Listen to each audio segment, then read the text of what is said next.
Hello বন্ধুরা, চলে এসেছি নতুন আর একটি মন্দির ভ্লগ নিয়ে। তো একটু সমস্যার জন্য একটু দেরি হলো বন্ধুরা। তো সবার আগে বলবো, চ্যানেলটাকে যারা এখনও সাবস্ক্রাইব করোনি তারা অবশ্যই সাবস্ক্রাইব করে নাও, আর আমার সঙ্গে থাকো, সাথে থাকো, দেখতে থাকো নতুন নতুন ভ্লগ। তো এটি হচ্ছে হুগলি জোনের একটি প্রসিদ্ধ মন্দির, এবং এটা হচ্ছে মাতা রানীর মন্দির, করুণাময়ী মায়ের মন্দির। এটি কোথায় সেটা তোমরা অবশ্যই জানো, এটি বাঁশবেড়িয়াতে অবস্থিত। ছোট্ট একটি মন্দির, কিন্তু ভীষণ সুন্দর। ভেতরে কিন্তু দেখো রাধা গোবিন্দ বিরাজমান রয়েছেন। তো রাধা গোবিন্দের এই মূর্তিটি অপূর্ব সুন্দর। তোমরা যাতায়াতের রাস্তাতেই এই মন্দিরটি দেখতে পাবে।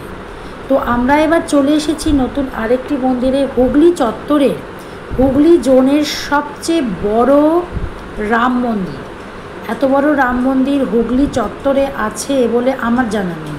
তো হুগলির সবচেয়ে বড় টেম্পল, রাম মন্দির তোমাদের দেখাবো, আসো দেখো। তো এই দেখো, প্রথমে ঢুকেই আমরা দেখেছি রাধা গোবিন্দ বিরাজমান রয়েছেন। সেখানে নিত্য পুজো হয়, রেগুলার পুজো হয়।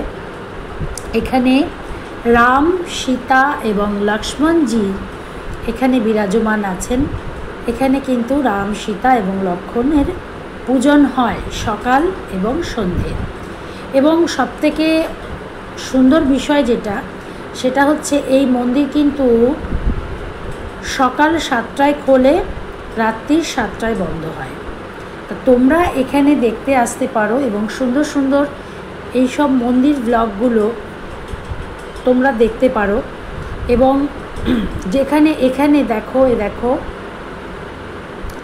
ভগবান বিষ্ণুর চরণ রয়েছে, এবং মন্দিরের আশপাশের অদ্ভুত সুন্দর সিনারি তোমরা দেখো। একদম সবুজে সবুজ চারিদিকে, অপূর্ব সুন্দর। দেখো সবুজে সবুজ পুরো।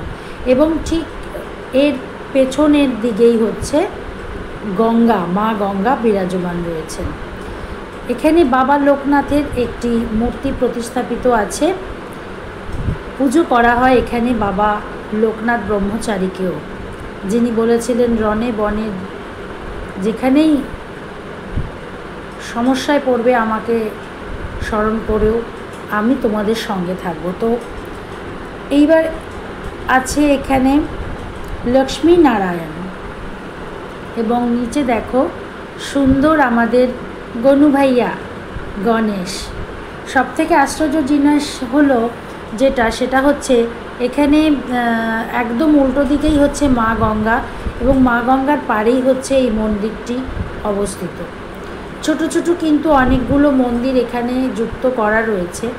এত বৃষ্টি হয়ে কাদা কাদা হয়ে রয়েছে যে সেটা সম্পূর্ণ দেখানো গেল না। মন্দিরের চূড়োগুলো তোমরা দেখতে পাচ্ছ, কি অপূর্ব সুন্দর। মাঝখানে তুলসী মা বিরাজমান রয়েছেন, মাতা তুলসী দেবী, তুলসী রানীর মণ্ডপ রয়েছে।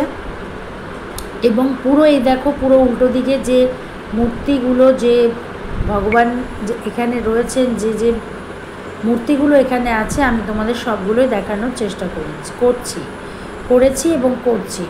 তো দেখো এই দেখো, আকাশের অবস্থা খুব একটা রৌদ্র করজ্জ্বল ছিল না, একটু মেঘলা মেঘলাও ছিল, আর গুমট পরিবেশ ছিল। তো তার মধ্যেই আমি যতটুকু যেরকম পেরেছি তোমাদের জন্য ভিডিওটি প্রস্তুত করেছি। দেখো মন্দিরটি কত বড়, এবং কত বড় মন্দির। এখানে গণেশজি রয়েছেন, গণেশজিরও রেগুলার পুজো হয় এখানে। আচ্ছা, তারপরে রয়েছেন মহাদেব, শঙ্কর, ভোলেনাথের এখানে পুজো করা হয় এখানে। কতজন রয়েছেন এখানে দেখো, মাতা গায়ত্রী রয়েছেন এখানে, মা গায়ত্রীরও এখানে পুজো করা হয়।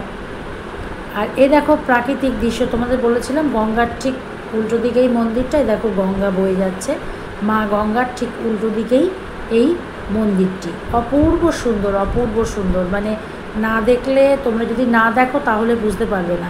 আশা করি তোমরা ভিডিওটা দেখে খানিকটা অনুধাবন করতে পারছো যে মন্দিরটি কত সুন্দর এবং পবিত্র। আর সবথেকে বড় কথা, এখানে দেখভাল করা হয়, একদম পরিষ্কার পরিচ্ছন্ন, নিট অ্যান্ড ক্লিন, একদম নিট অ্যান্ড ক্লিন। এখানে দেখো শ্রীমান নারায়ণ রয়েছেন, আমাদের জগতের পালনহারে শ্রীমান নারায়ণের প্রতিকৃতি রয়েছে, মূর্তি রয়েছে। এটা কিন্তু খোদাই করা, একটা পাথরের মধ্যে খোদাই করা তার মূর্তি। এবং এখানে দেখো ভোলে শঙ্কর বসে আছেন, এখানে জপ করছেন। তো বন্ধুরা আমরা শেষের দিকে চলে এসেছি প্রায়। মন্দিরের দেখো ছোট ছোট কতগুলো মন্দির এখানে রয়েছে, আর এগুলো হচ্ছে মন্দিরের চূড়ো। বুঝতে পারছো মন্দিরটা কীরকম, পুরো এরকম পুরো গোল করে মন্দিরটা পুরো। এবং ঢোকার মুখেই হনুমানজির একটি বিরাট প্রতিকৃতি ওপরে বসে আছে।